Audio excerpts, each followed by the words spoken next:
Hello, cinema cultists. This is Justin Morales, the real king of cinema, with another Halloween episode. As I mentioned in last year's Halloween episode, I love to watch all the films in the Halloween series during the month of October. So I'd like to take this opportunity to rank all of the Halloween sequels. Yes, just the sequels. Why not the first one? Well, as I said, the first is universally accepted as being the best. It's often hailed as one of the greatest and most influential horror films of all time. So why waste everyone's time when we all know it would be number one? The sequels, though, have some great entries as well as some stinkers, and I'm going to cover all of them. I'm just going to give a few thoughts on each film as I go down the list and avoid too many spoilers, especially for the latest film, Halloween Ends. So let's get started with number 12. Halloween 2, the 2009 film directed by Rob Zombie. I just want to make it clear that I am not a Rob Zombie hater at all. I've seen him and his band play live twice, and I've enjoyed pretty much every other film he's made, including this year's Monsters movie and his first Halloween film, the remake, as you'll see in this video. But I really do not like this movie very much at all. I was greatly anticipating this film, and I was severely disappointed. The stuff in the hospital at the beginning of the film is cool. Obviously, it pays homage to the original Halloween 2, but after that, things get sloppy. The whole thing with Michael seeing the ghostly apparition of his mother and that horse was stupid, and that was only made even more ridiculous when Laurie starts seeing it too. You see Michael's face way too much in the film, and he even talks in the director's cut. Like, what the hell was with that? But I think what I really hate about this movie is how it handled Dr. Loomis. In the previous film, he is shown to actually be sympathetic towards Michael, although he exploits him to exploit his career, but tries to redeem himself when Michael goes on his killing spree. In this one, he's become a completely unlikable jerk. His whole redemption arc in the last film is ignored. The whole movie is just a mess. Now, Rob Zombie has talked about how difficult this production was, and has hinted at meddling from the Weinsteins, and knowing their piss-poor track record, I feel like Rob probably isn't completely to blame for this film. But as it stands, this is the entry I avoid like the plague every year. Number 11. Halloween Resurrection. I actually considered ranking this one a little higher because it is a guilty pleasure and a classic example of so bad it's good. However, that's not what Michael Myers is about, and it commits the ultimate sin of turning him into a joke, so I cannot in good conscience give it a decent ranking.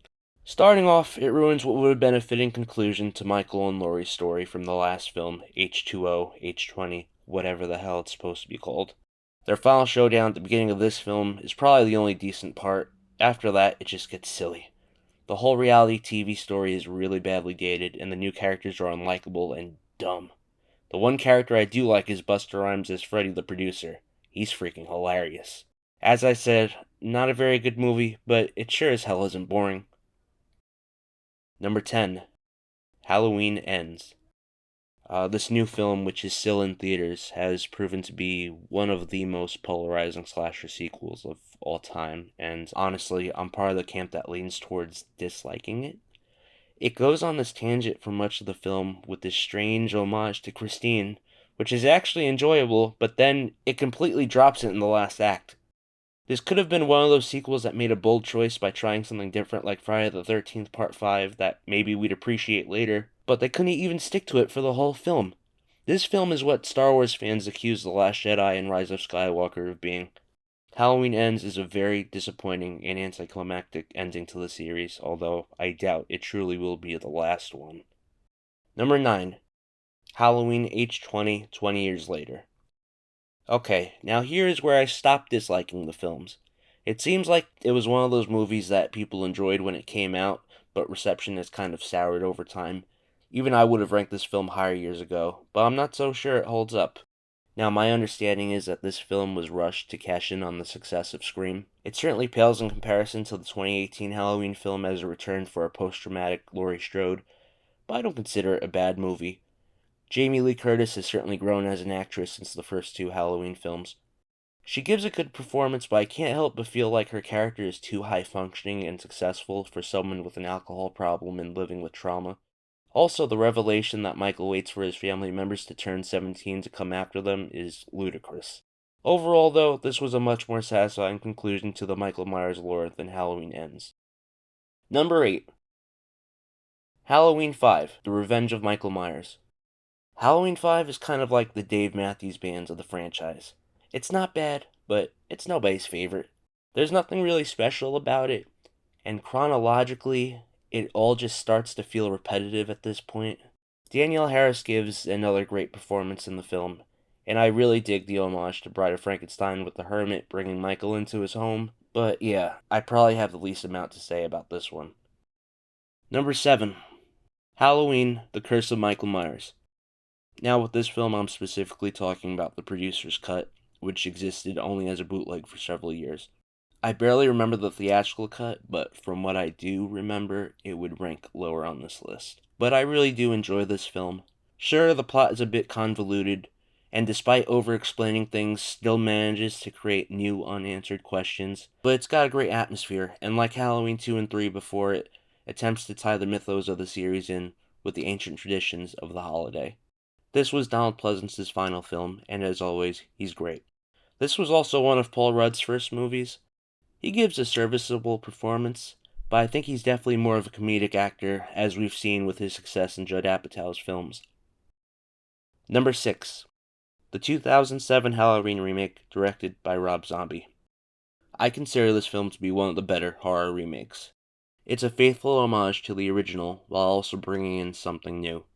And it's all pretty well balanced in that regard. The film has a great cast comprised of a lot of horror genre icons, including Dee Wallace, Udo Kier, Brad Dourif, Ken Foree, and a grown-up Danielle Harris, who is smoking hot in this movie. I really like the more complicated and less antagonistic relationship between Loomis and Michael. This film does away with the sillier supernatural twists from the sequels and is much more psychological. However, an argument can be made that it demystifies Michael Myers by humanizing him and making him too sympathetic. Regardless, it successfully washed out the bad taste Halloween Resurrection left in our mouths and revived interest in the franchise. Number 5. Halloween Kills. Halloween Kills was a great follow-up to the 2018 film, which obviously ranks pretty high on this list. The movie's really about how one evil person can spread so much fear and hate and tear apart a community. Anthony Michael Hall takes over as Tommy Doyle, who leads an angry vigilante mob to hunt down Michael Myers, ultimately only hurting an innocent person and being killed off by Michael himself. Another highlight of the film is the flashback sequence to the night Michael was arrested in 1978. The cinematography and set design look exactly like the original film, and there's even a convincing Donald Pleasence lookalike to stand in for Loomis. Number 4. Halloween 4, The Return of Michael Myers. Halloween 4 seems to be something of a fan favorite. It brought back the boogeyman after his absence in the third film. This film introduced the character of Jamie Lloyd, Michael's niece played by a young Danielle Harris, who proved to be a very talented child actress. Donald Pleasence is, again, great as Sam Loomis, but when isn't he? It has a great holiday atmosphere, and while it doesn't necessarily bring anything new to the franchise, it's a lot of fun. Number 3. Halloween 3, Season of the Witch. Okay, as everyone knows, this film has nothing to do with the Michael Myers lore, and for that, it received a lot of hate for several years. I admit that even I skipped over it growing up. However, it's built up a strong cult following and has become revered as a great standalone film. Halloween 3 has aged incredibly well and presents a suspenseful mystery about the dangers of commercialism. Thematically, it actually does feel like a sort of cousin to the Myers films.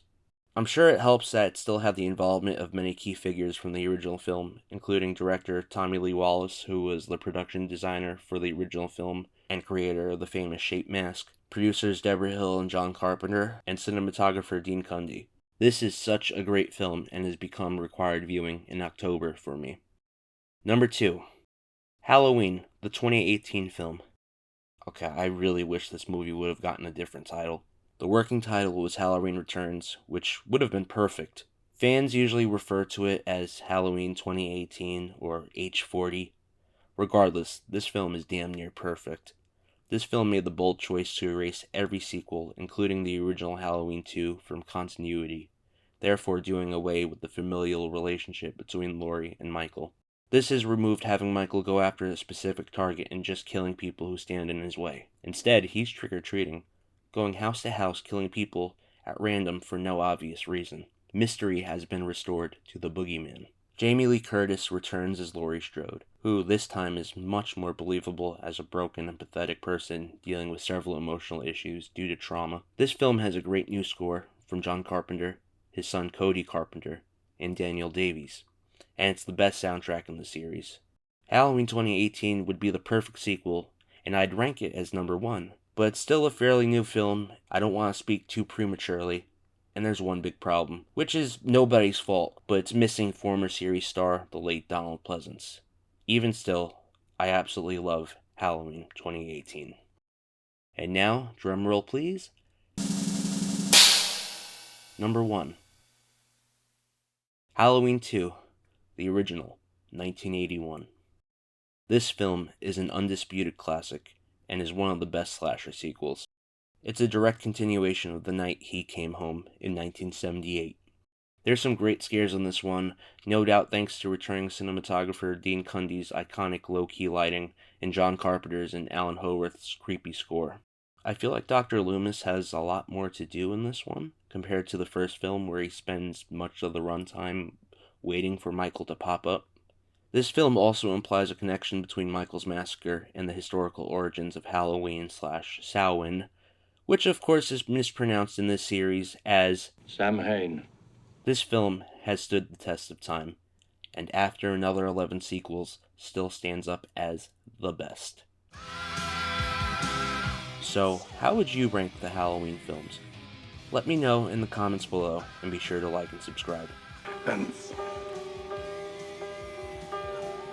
happy Halloween.